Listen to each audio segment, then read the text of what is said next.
So I'm delighted to be here today with Robert Wilson from Granit Architects. And Robert, we've had a fascinating conversation about some of the tallest buildings coming up in London, and the focus of the event coming up on the 10th of June is focused on about optimizing air rights. But before we go into that, just a little bit of a profile.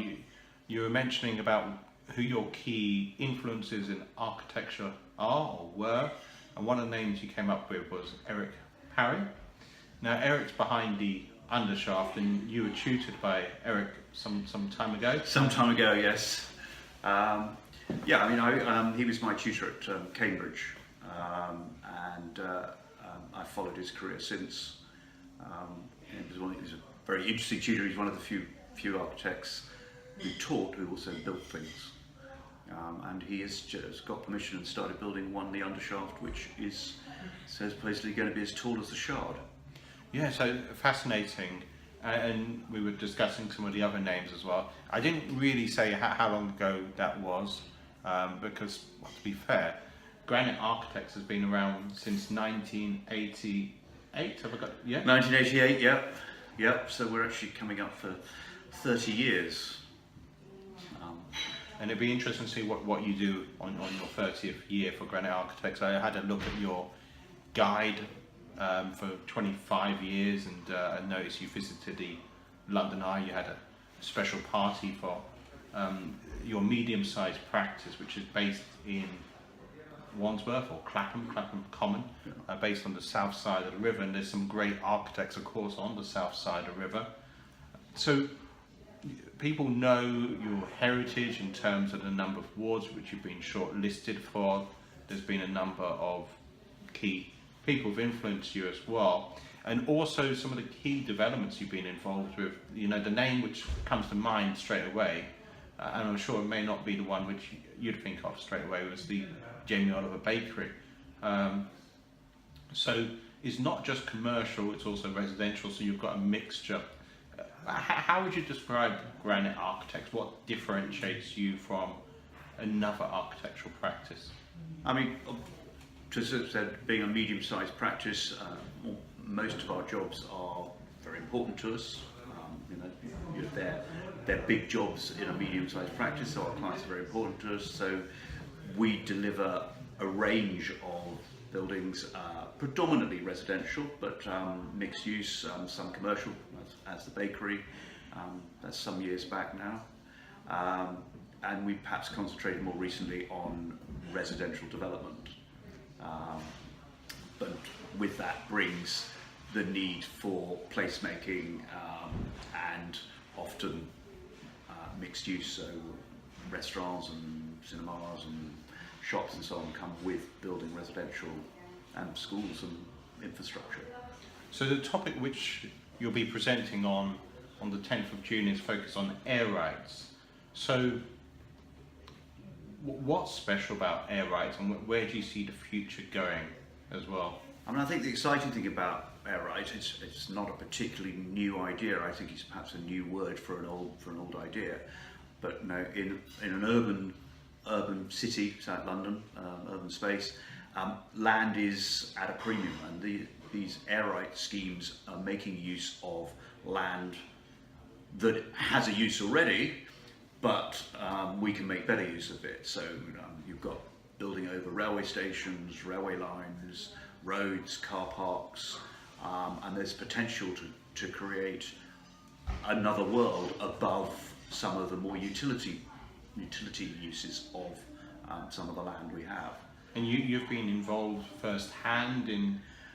Well, we've been involved in perhaps the smaller end of that scale, and it was only when I started seeing bits of it about people making use of the railway station and so on, and the terminology of air rights comes up, that I realised that for years we've been putting extra floors on top of buildings, which is in effect the same thing, from a small penthouse flat to we're working on 8 flats in Edgware Road, which is an air rights scheme on a mansion block. We've done 2 top floor extensions in Sunbury Lane in Wandsworth, and that turned flats into duplex apartments with stunning views out across the river. So it's quite interesting. So it's across the border, both on the south side and north side of the river, and also different councils as well. Different councils, and I think the councils are, interested. I was talking to the Clapham Junction town manager about one of our latest ideas, and she's saying, well, that's really interesting. What Clapham Junction needs is some public space, and also there was a scheme recently that didn't get through for a development over Clapham Junction station, and her comment was that the developers were a bit greedy, and the neighbours all got histrionic about it because it was too tall. But it doesn't mean there wasn't scope to do something. They haven't come back with another scheme, but there is. If you're not greedy, there's a big piece of land. So actually, over a big area, even a one-storey building can provide a lot of accommodation. And it's also partly, possibly due to the influence of the architectural firm as well. That may have an influence. I think that comes into it. Yeah, and I mean, like all these things, you have to. It has to stack up. It has to make sense. It has to make commercial sense.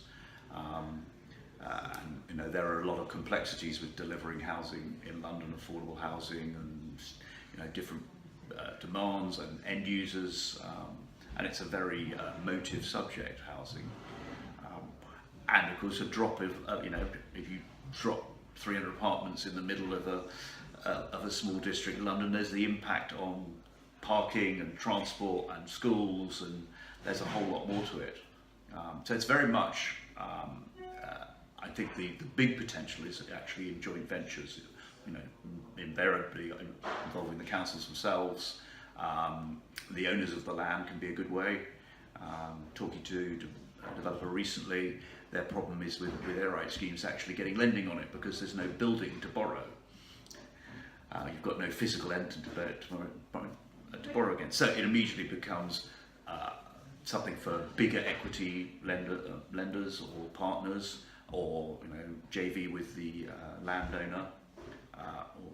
There's just been a site recently where the council actually have bought the air rights in order to develop it in a council controlled scheme, and they're then doing a JV with other developers. Yeah, that's absolutely fascinating, that particular one which you mentioned before we went live. So just to summarise, you're going to be presenting on the 10th of June. It's at the Crown Plaza, Blackfriars, and it's literally just a few minutes walk away from Piano's new project, One Blackfriars. So it's interesting that, and I'm sure people might visit during the break on the south side and just really admire some of the tall buildings which are being built in London right now. So in terms of connecting and contacting you, is there a website to find out more about Granit? Yep, very easy, www.granit.co.uk. So that's it for the moment. As I say, it's on the 10th of June.